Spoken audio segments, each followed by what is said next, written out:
feeling good. Why not? Team has been good. They keep winning. 105-102 is the final in this one. The Nuggets have now lost 4 of 5. And the Nets are 9-3 since Kyrie Irving went down with that shoulder injury. No clear-cut timeline for when he's going to return. They're saying he may be able to practice in the next week or 2. When is he eligible for trading? This week. This week? This week, yeah. The 15th. That'd be Kyrie. Kyrie is eligible to be traded this week. They're 9-3 without him? Yeah, 9-3 without him. I'm not saying it's happening. No, I'm asking.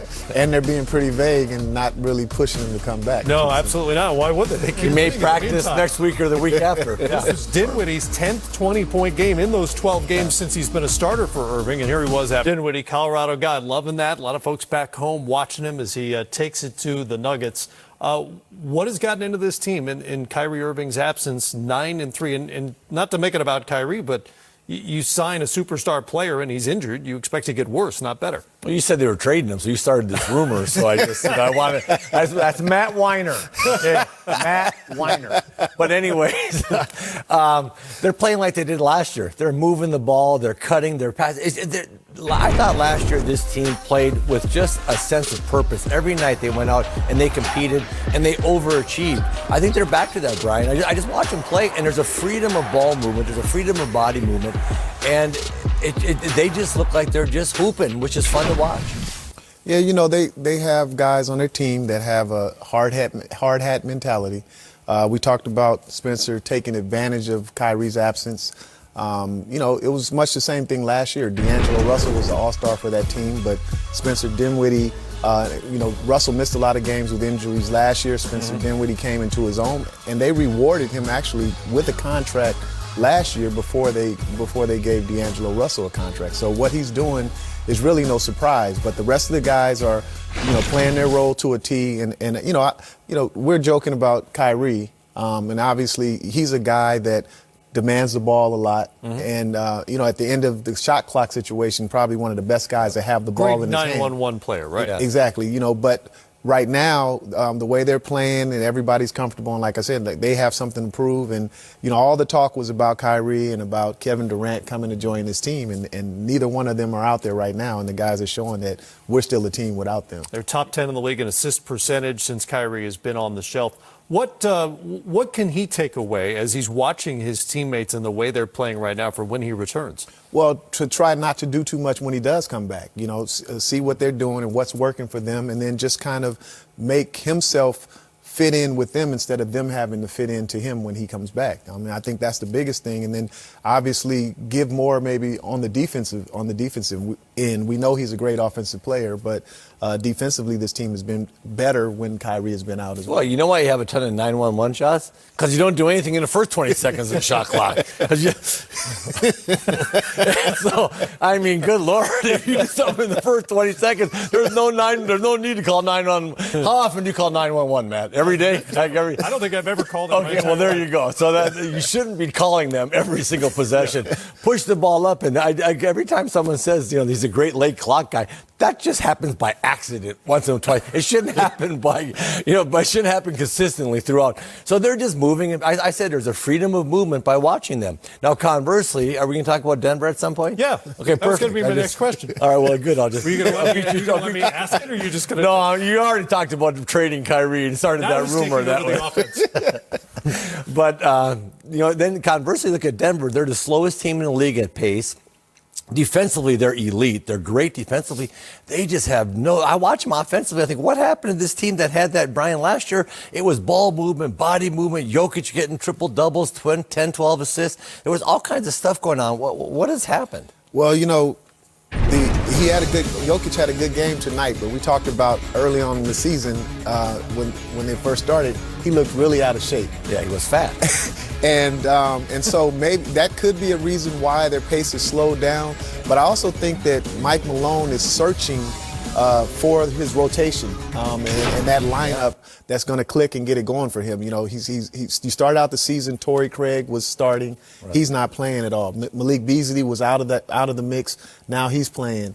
Herman Gomez wasn't playing at all. Now he's playing. So I think he's searching, and within that and the slow pace, it's got this team kind of stagnant now and trying to find their identity offensively. No, because when you're the top defensive team in the league, you usually just can run off your defense. You can do a lot of stuff, but they're not doing that. So it's a different looking team to me in Denver, and it has been all year long. Like even starting the year out, they were one of the teams I picked to really do well because they brought everybody back. They ended up last year really on a high note. So I thought, boy, they're going to hit the ground running, and they haven't. The pace thing is fascinating because for the entirety of their existence in Denver, this was like the thing you were going to do. It was kind of a given because of the altitude. You're going to play really fast and wear out opponents at home, and they do the exact opposite in Denver right now. Yeah, it doesn't make sense with that altitude because that's a real deal. And I know that when George was there, Carl, man, they just would sprint up and down the floor, and teams would be their tongues would be hanging by and the Doug by Moe halftime. back in the 80s, and Paul Westhead, and everybody else who's been there.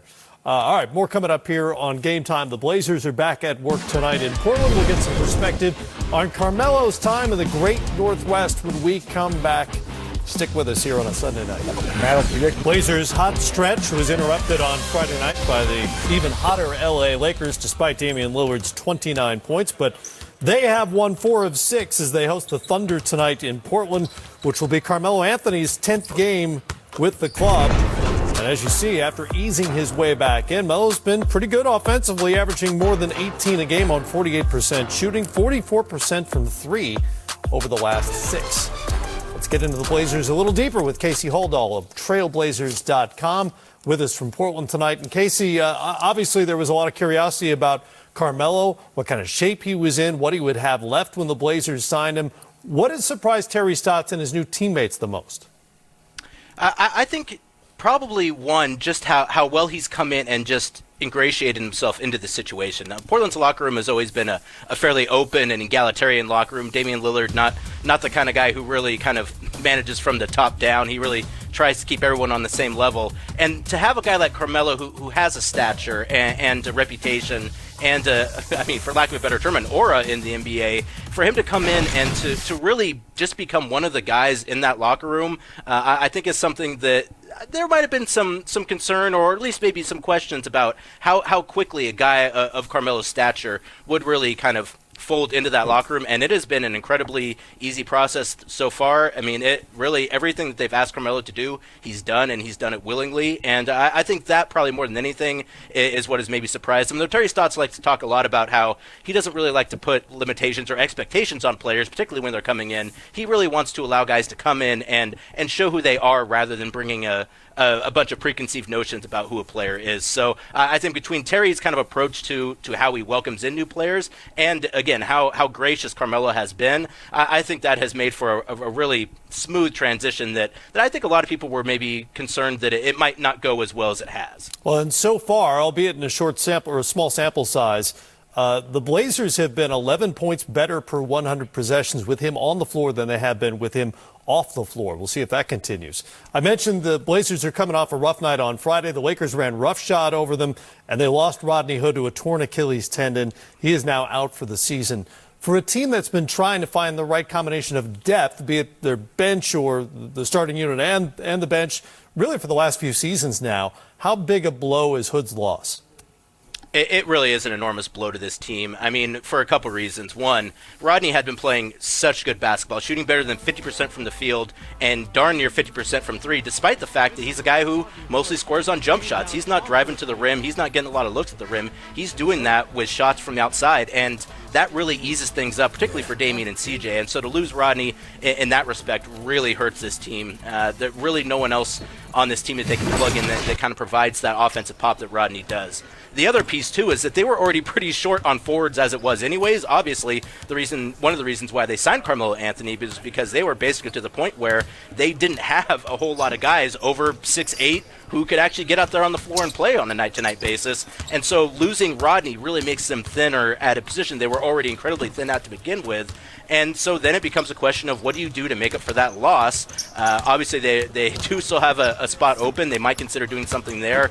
The December 15th trade deadline, or at least trade opening, I think probably gives them some opportunities to maybe consider some moves. But also, you know, they have a guy in Kent Bazemore who's going to start tonight, who they've been really high on and who they acquired this offseason, and he's been coming off the bench. And I think that they viewed Kent as a starting caliber player anyway, so he does give them something there. But For the most part, it's going to be, can Kent Bazemore fill in? Can Mario Hezonja fill in? Can Anthony Tolliver fill in?